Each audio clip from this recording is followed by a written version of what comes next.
सभी विद्यार्थियों को, आप सभी बच्चों का हमारे एडीएच एजुकेशन यूट्यूब चैनल पे स्वागत है। अभी तक हम आपके लिए अच्छी अच्छी वीडियोस लेकर आए। जैसा कि हमने आपको बताया था कि आपकी छुट्टियां शुरू हो चुकी है और इन छुट्टियों में हम चाहते हैं कि आप 10 दिन के अंदर, 12 दिन के अंदर या 1 महीने के अंदर कुछ इंग्लिश के बारे में पढ़ें, ट्रांसलेशन के बारे में पढ़ें, स्पीकिंग के बारे में पढ़ें, जो कि आने वाले समय में आपके लिए बहुत ज़्यादा लाभदायक होगी। तो इसी विषय में हमने आपके लिए वीडियो बनाई थी जिसमें हमने बताया था पास्ट इंडेफिनिट टेंस का यूज़ कैसे कैसे होता है, कहाँ कहाँ होता है। और मैं आशा करता हूँ कि आपको वो वीडियो पसंद आई होगी और आपने कुछ उससे फ़ायदा उठाया होगा। उसी के पार्ट 2 पे हम आपके लिए लेकर आए हैं पास्ट कॉन्टिन्यूअस टेंस। जी हाँ, पास्ट का ये सेकंड रूप है, सेकंड भाग है, जिसको पास्ट कॉन्टिन्यूअस कहते हैं। इस टेंस में किसी कार्य का भूतकाल में जारी रहना पाया जाता है, कोई कार्य चलता रहता है। तो आइए देखिए इसकी पहचान क्या है।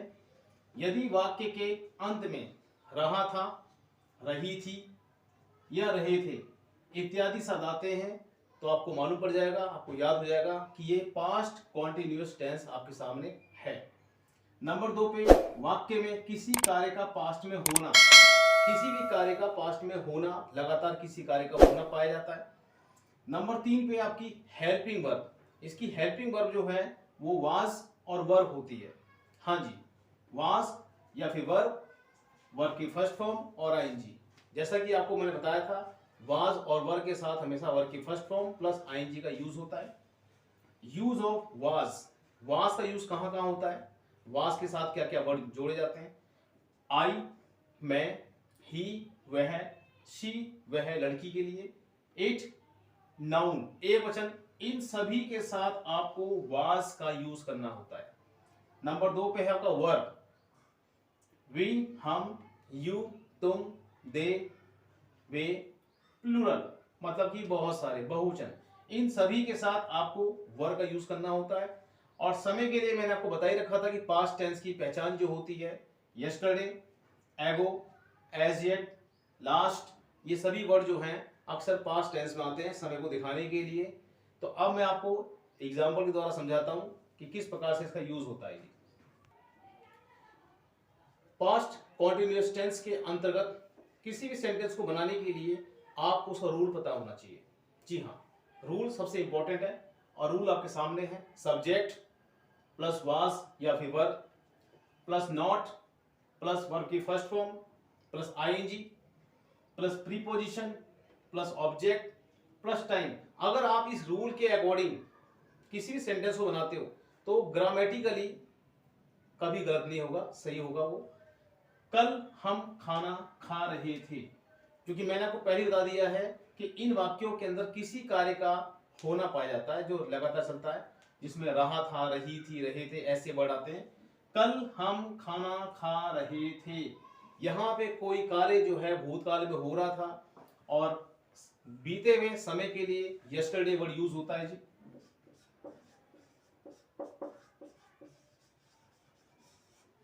यस्टरडे, हाँ जी, बीते हुए समय के लिए, कल के लिए आप यस्टरडे।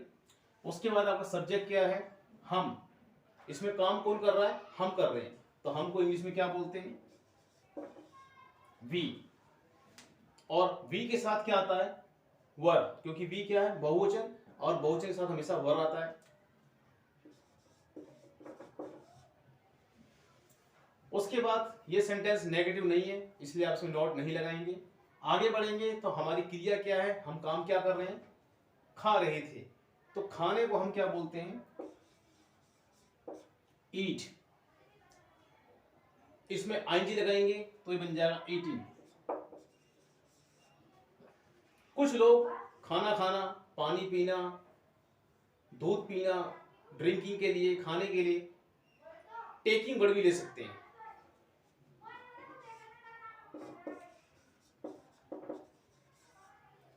और ऑब्जेक्ट क्या है आपका, आपका ऑब्जेक्ट है खाना, फूड। इस प्रकार से ये आपका सेंटेंस तैयार हो गया। Yesterday we were eating food, या फिर हम इसको ऐसे बोल सकते हैं, yesterday we were taking food.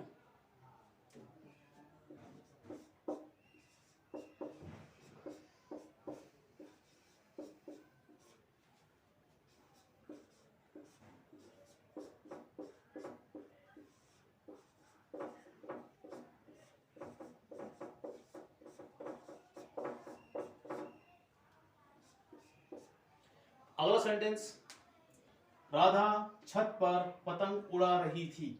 ये सिंपल सेंटेंस है। राधा छत पर पतंग उड़ा रही थी, यहां पे काम कौन कर रहा है? राधा।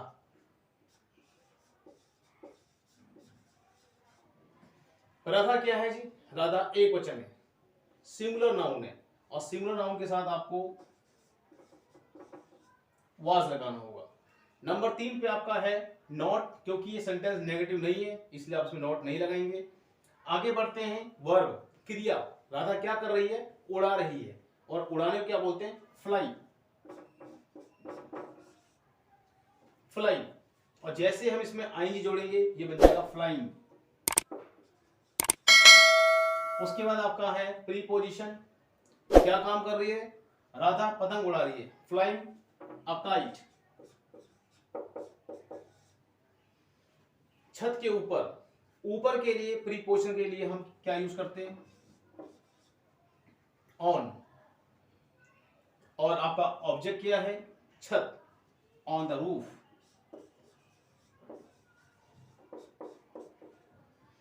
इस प्रकार से आपका ये सेंटेंस क्लियर हो गया।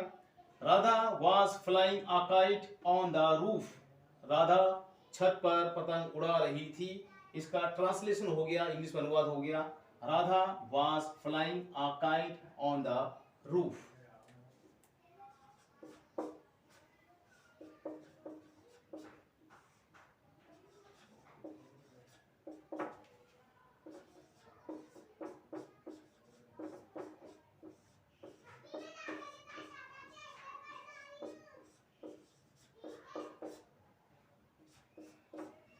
ये आपका अगला सेंटेंस, बच्चा दूध के लिए रो रहा था। यहाँ पे हमारा सब्जेक्ट जो है, जो काम को कर रहा है, वो कौन है? बच्चा। और बच्चे के लिए आप चाइल्ड, क्योंकि चाइल्ड क्या है? नाउन है, एक वचन है, द चाइल्ड। क्योंकि चाइल्ड एक वचन है, सिंगुलर नाउन है, उसके लिए आपको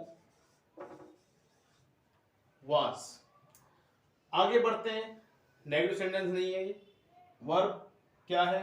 रोना, और रोने के लिए दो वर्ड होते हैं, दो क्रिया हमारे पास, वीप और क्राई। ये है वीप मतलब रोना, और जैसे इसमें आईएनजी लगाएंगे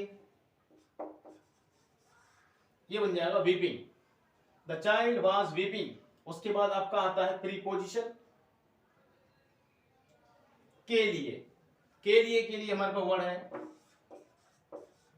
फोर, और हमारा ऑब्जेक्ट क्या है इसके अंदर? ऑब्जेक्ट हमारा है इसमें दूध।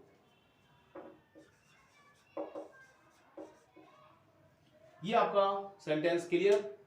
The child was weeping for milk. बच्चा दूध के लिए रो रहा था।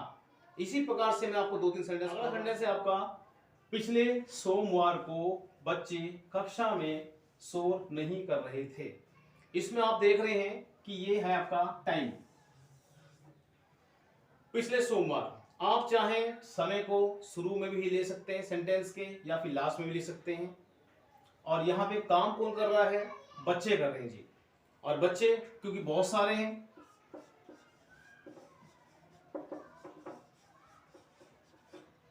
ये है प्लूरल, बहुत सारे, बहुवचन। और बहुवचन के साथ क्या लगाते हैं? वर लगाते हैं। आगे आप देख रहे हैं कि ये सेंटेंस नेगेटिव सेंटेंस है, नकारात्मक सेंटेंस है, और उसके लिए आपको नॉट लगाना होगा। अगले पड़ाव पे हम जाते हैं तो ये आता आपका वर्ब, क्रिया। बच्चे क्या कर रहे हैं? शोर मचाना, और शोर मचाने के लिए जो हमारे पास वर्ब है वो है मेकिंग अ नॉइस।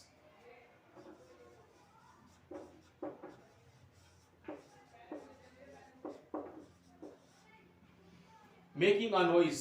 हमारा प्रीपोजिशन क्या है? कक्षा के भीतर, कक्षा के अंदर, इन। और हमारा ऑब्जेक्ट क्या है? कक्षा, और कक्षा क्या बोलते हैं? क्लास।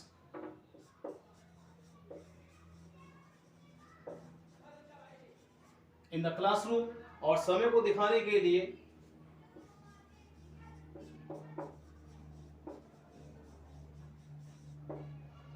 इस प्रकार से आपका ये सेंटेंस तैयार हो गया। The children were not making a noise in the classroom last Monday. पिछले सोमवार को बच्चे कक्षा में शोर नहीं कर रहे थे। The children were not making a noise in the classroom last night. इसी प्रकार से आप छोटे छोटे सेंटेंसों को बना बना के अगर जोड़ेंगे तो आप बड़ी से बड़ी कोई भी कहानी, diary entry, report writing, article writing और स्टोरी को आराम से बनाना सीख सकते हैं। आशा करता हूं कि आज आपने जो वीडियो देखी, इस वीडियो के माध्यम से आपको बहुत अच्छी जानकारी प्राप्त हुई होगी। आप भी घर पे बैठ के आराम से 1 घंटे 2 घंटे प्रैक्टिस कीजिए, बनाइए और हमारे चैनल के साथ जुड़े रहिए। आशा करता हूं ये वीडियो आपको पसंद आई होगी और आप इसी प्रकार से प्रैक्टिस करते रहेंगे। और आपको वर्ब से संबंधित कोई जानकारी प्राप्त करनी है, कितने प्रकार की वर्ब्स होती हैं, सभी प्रकार की वर्ब्स जो है आप उसके लिए हमें कमेंट कर सकते हैं। हमारे वीडियो में जाके आप इन सभी वर्ब को ले सकते हैं, वहाँ से पढ़ सकते हैं। और हमारे चैनल को ज़्यादा सब्सक्राइब कीजिए, शेयर कीजिए, लाइक कीजिए, ताकि बहुत ज़्यादा बच्चों तक ये एजुकेशन पहुँच सके। धन्यवाद।